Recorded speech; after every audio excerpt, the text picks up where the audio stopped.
Hi everybody, today we're going to be talking about how to do GAPS intro. This is a very strict elimination diet that's incredibly powerful for healing your gut. It takes discipline and hard work, but the results are so worth it. This is one of the 3 dietary approaches I use with my clients. The other 2 are a Weston A. Price style ancestral diet and an animal-based diet. Now I use GAPS intro with 2 different types of clients. So one is those with severe issues, think 10 to 20 years of chronic gut issues like ulcerative colitis, Crohn's, autoimmune diseases, people that are sensitive to just pretty much every food, those in pain constantly, and just any of those trickier cases. And the second is those who just want to heal as quickly as possible and just don't mind extra restriction. In this video, I am going to show you how Dr. Natasha's GAPS intro diet works, exactly what to do for each of the 6 stages, and how to follow it and when to move on to the next stages.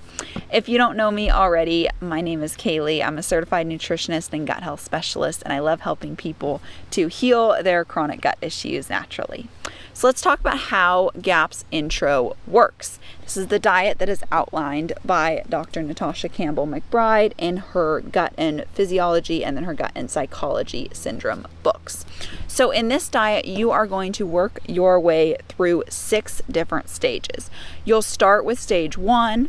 Once your symptoms have calmed down and are very minimal, you move on to the next stage. If your symptoms increase, you go back to the previous stage for a bit longer until you can move to the next stage without a flare-up. The main symptoms you are monitoring are abdominal pain and your stools. You should have no abdominal pain, no diarrhea, and no major symptoms before moving on to the next stage. It's very important to listen to your body and to go as slow as you need to. You may move through the stages in a few days, a few months, or it may even take a year to move through some of the stages, depending on the severity of your symptoms. It's very important that you are strict with your GAPS introductory diet and do not have any foods that aren't discussed here in order to fully heal your gut and overcome your condition. The best things you can do to speed up your healing process is to get tons of meat stock, soup, and animal fats in your diet, as well as manage stress, keep up a good constructive mindset, get plenty of sleep, and plenty of time outside. Never use a microwave to heat your food, as this harms the nutrients and healing properties in your foods. Instead, reheat things in a pot or a pan or in the oven. Also, be sure to drink filtered water. I recommend adding a pinch of good quality mineral salt like Redmond's Real Salt or a Celtic sea salt. Also, salt all your food to taste. Don't be afraid of salt. Just be sure to get good quality. Never drink beverages or eat foods that are cold. Everything should be room temperature or warm. Be sure to get the highest ingredients possible. This is very important for healing, and everything ideally should be organic. Cook your foods using non-toxic cookware made from cast iron that hasn't been seasoned with seed oils, stainless steel, ceramic, or glass. Avoid plastic as much as possible, opting for stainless steel and glass storage containers, as well as beeswax cloth for food storage. If you get constipated during this diet, enemas can be very helpful. Also, note that you may have to introduce some foods later, just depending on your own personal sensitivities. Without further ado, here are the stages. So stage 1, you are only going to eat the following foods, filtered water, and a quality salt. So the first food is going to be homemade meat or fish stock. You want to have this a minimum of once a day throughout the whole diet, but ideally have it much more often. You're going to cook this stock for 2 to 4 hours if you're opting for the meat stock, where you use meaty bone cuts. So you want the bone in there, but you want the meatier cuts, not just plain bones. So things like oxtail, or you can use chicken backs or a whole chicken, anything like that. Or you can do a fish stock made with fish that has the bones in it as well. If you're doing a fish stock, you only want to cook it for 1.5 to 2 hours. The second food is going to be homemade soups that are made with your homemade meat or fish stock, pieces of meat, bone marrow, and fat from making that stock. And you can also use a few different veggies. So you can put onions, carrots, broccoli, cauliflower, zucchini, courgettes, squash, pumpkin, leek, and garlic. And you can also add some of the probiotic foods that I'm going to mention in a second. Now, with these veggies, you do want to remove all the fibrous parts, such as the seeds and the skins and the stalks of broccoli and cauliflower. And make sure you cook the veggies till they are very, very soft. So, the next food is going to be probiotic foods. So start by adding just the juice of your homemade ferments into your meat stock and soup. And after you've heated it, so you don't kill off the good bacteria. So add gradually 1 to 2 teaspoons a day for about 2 to 5 days. Then you can, increase it to 3 to 4 for a few days, and so on, just increasing it. So you just want a little bit, a teaspoon or 2 in your mug or your soup. And this is because the ferments can actually cause a die-off reaction if you're not used to consuming fermented foods regularly. Basically, the good microbes that enter your bacteria are going to replace pathogenic ones, and all these pathogenic microbes die off, and it can kind of cause a reaction when they're all dying and exiting your body. So we want to go slow. Unless you've been already consuming ferments a lot and you're used to them, then you don't have to do that ease-in process with just a few teaspoons at a time. But anyway, you just start with the juices from your homemade ferments. You can also actually have dairy ferments if you've been consuming whey, yogurt, kefir, and other fermented dairy products like prior to starting GAPS Intro without any reaction. Then you can consume them in just regular amounts in the first stage as well. If you haven't been consuming them, then you can do the sensitivity test, which I'm going to talk about later in this video, with whey from homemade yogurt or store-bought yogurt, but homemade is ideal, before introducing it. If you react, you want to hold off. If you don't react, then you can go ahead and start trying it. If you do decide to start trying it, you want to start with a teaspoon of whey from a homemade yogurt per day, then gradually increase to 2 teaspoons and so on until you're having about a half a cup of whey. Then you can try a teaspoon of the yogurt or sour cream and just gradually increase that. And then you can try kefir if you want. If you are experiencing diarrhea, then you want to introduce fermented dairy right away, but hold off on any juice from the fermented foods until the diarrhea calms down. If you're prone to constipation, you want to start with the fermented veggie juice and hold off on the dairy for a bit. Now, the last food or drink really in stage 1 is going to be hot tea. You can choose between ginger made with freshly grated ginger, mint or chamomile tea with a little raw honey if you want, that you can drink between meals. For stage 2, you continue with everything from stage 1, and then you add the following. First, raw organic egg yolks and eggs that are added directly to your soup and or your meat stock. So you start with 1 egg yolk a day and increase until you can have 1 egg yolk in every bowl of soup and every mug of meat stock. If you have any concerns about like an egg allergy or sensitivity, you can do the sensitivity test first. You will want to test the yolk and the white separately, and you're also going to want to test them in the state you plan on consuming them, so raw versus cooked. When egg yolks are well tolerated, then you can go on to add the soft-boiled eggs to your soup.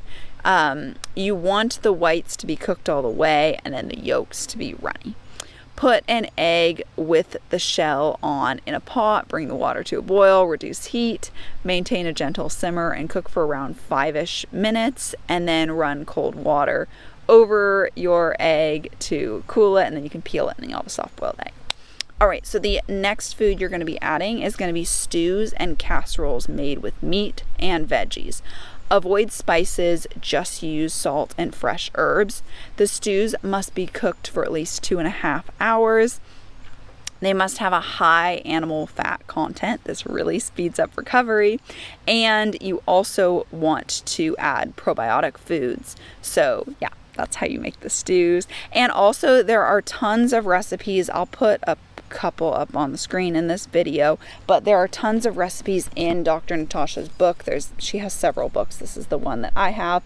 And GAPS is so popular now that you can look up GAPS recipes, and there are a lot. Make sure you look up GAPS intro recipes if you're doing the intro diet, because there are variations like full GAPS diet, but the intro is specifically what I'm talking about today.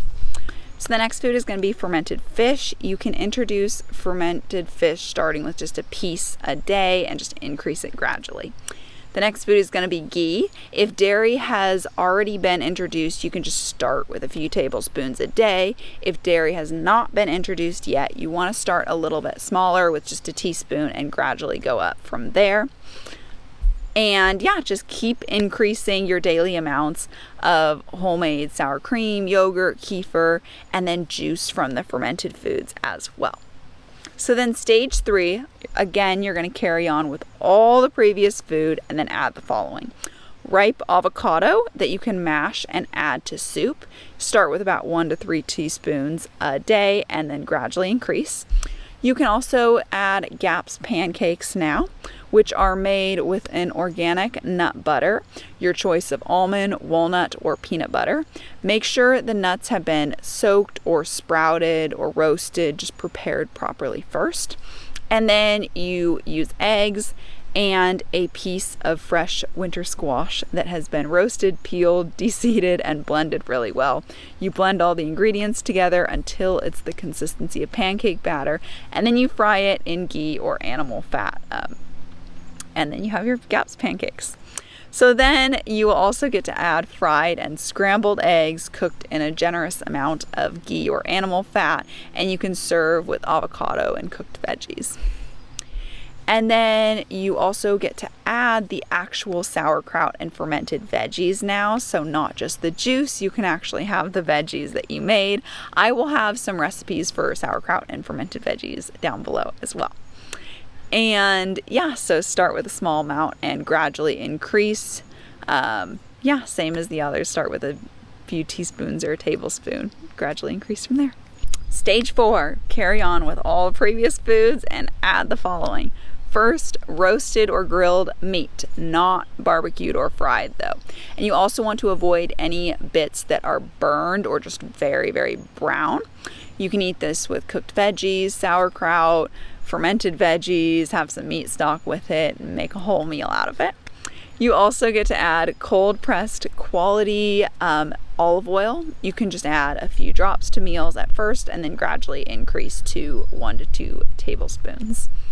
Then you also will add fresh pressed juices. It's very important that they are fresh pressed and not, pressed a week or several weeks ago and are old. You really want them fresh. Start with a few spoons of carrot juice. Make sure the juice is strained very well and there isn't pulp in it. Drink slowly. You can dilute it in warm water or mix it in with some homemade yogurt, and increase slowly till a cup of carrot juice is tolerated well. Then you can add celery, lettuce, fresh mint leaves, along with carrots to make a mixed juice instead. And then Dr. Natasha recommends that you drink this on an empty stomach. So first thing in the morning or in the middle of the afternoon. You also will add fermented nut bread, which you can make. You start with a small piece of this bread each day and then gradually increase. Make sure to watch your stools. If they start to get loose, then you're not quite ready for this step yet. The 5th stage, again, carry on with all the previous foods and then add the following. The first one is homemade applesauce. You are going to peel and core the apple, cut it into large chunks, stew it in a bit of water till it's soft, drain the water, add a generous amount of ghee, and mash with a potato masher, and then you can serve it warm. Start with a few spoonfuls, gradually increase. The next one you are going to add is raw vegetables. So start with softer parts of lettuce and peeled and seeded cucumbers. Remember to chew very well. Watch your stools really closely. If you develop diarrhea or constipation, then you're not quite ready for this step yet. Start with a small amount and gradually increase like everything else. Once lettuce and cucumbers are well tolerated, you can add carrot and tomato if nightshades are tolerated okay for you, onion and cabbage. And then you can also add other juices if the previous juice from carrot, celery, lettuce, and mint was well tolerated. You can start to add apple, pineapple, and mango to your juices, but avoid citrus fruit right now. All right, the sixth stage, carry on with all previous foods, add the following. Start with a peeled raw apple, then you can gradually introduce more of other raw fruits as well as increase your consumption of raw honey. Remember to chew very well because digestion of carbs starts in the mouth with your saliva. Feel free to introduce GAPS-friendly desserts and sweet foods too. These are centered around fruit, dates, honey, and properly prepared nuts. There are lots of recipes, again, in Dr. Natasha's book, and then there are lots online as well. So those are the 6 stages. Again, you're gonna start with the first one, only have those foods until you don't have abdominal pain, don't have diarrhea, and are feeling a lot better. Then you can move on to stage 2. You go gradually with everything. You listen to your own personal sensitivities as well. And you don't want to move too quickly. If you accidentally move too quickly, move on to one stage and start to get a flare. Then just go back to the previous stage, or if you just added a bunch of foods, just back off of those for a little bit and wait till you feel no more symptoms or very little symptoms, and then you can start to gradually move on again. Now, earlier I mentioned the sensitivity test, so let's talk about how to do that sensitivity test. So you want to do this test before introducing any foods that you just suspect you might be allergic to or that you might just really not tolerate well. So basically you take a drop of the food in question. If the food is solid, you want to mash it and mix it with a little bit of water, and then you place it on the inside of your wrist at bedtime. You let the drop dry right before you go to bed, and then in the morning you check that spot. So if there's a red reaction, you want to avoid that food for a few weeks. Then you can try it again if you want, and if there's no reaction, you can go ahead and start to gradually introduce that food. You always want to test the food in the state you're planning to eat it. So if you're planning to introduce raw egg yolk, put raw egg yolk on your skin, not the mix of egg yolks and whites and not cooked eggs. You want the raw egg yolk. Okay, so what do you do after you've gone through all 6 stages? Then you can move on to a full GAPS diet, which includes even more foods, and you can look up, videos, look up online, or you can just go straight to the source and look in Dr. Natasha's book on what's in the full GAPS diet, or you can do a Weston A. Price style diet or animal-based style diet. But if you want to do the Weston A. Price style diet, which is what I follow and really like, I will link the video up in the corner and down below that I have about the 11 principles of the Weston A. Price diet. During this whole process, you want to continue to consume your meat stock and soup at least once a day, and really keep up with your probiotic foods too. And if you want more support working through a GAPS diet and healing your gut issues, I do offer one-on-one coaching for that and would love to help you. If you want to learn more about what it's like to work together, book a call with me. I'll leave a link down below and I will share all the details with you. And if you want more videos on how to heal your gut and body holistically, be sure to subscribe and hit that little bell so you don't miss any of my weekly videos. Thank you so much for watching.